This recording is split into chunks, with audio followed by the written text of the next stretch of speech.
এই ফোনটা দেখতে পাচ্ছেন যে ডিসপ্লে ফ্রেম থেকে উঠে গিয়েছে, অর্থাৎ আঠা নষ্ট হয়ে গেছে। এখন অনেকে ভুল করেন যে এখানে সাইড থেকে আঠা মেরে দেয়। এভাবে সাইড থেকে আপনারা কখনোই আঠা মারতে যাবেন না।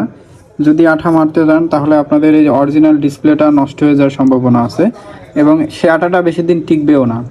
একটা ফোনের ডিসপ্লেতে আঠা মারতে হলে সর্বপ্রথম এর ফ্রেম এবং ডিসপ্লের কোনায় যত প্রকার ডাস্ট আছে সব ক্লিন করতে হবে, কারণ আপনারা যদি ময়লার উপরে আঠা মারেন সেই আঠা খুব বেশি দিন যাবে না এবং যে সমস্যাটা সৃষ্টি হবে সেটা হচ্ছে ডিসপ্লের কোনায় দেখবেন যে হলুদ বর্ণ ধারণ করবে।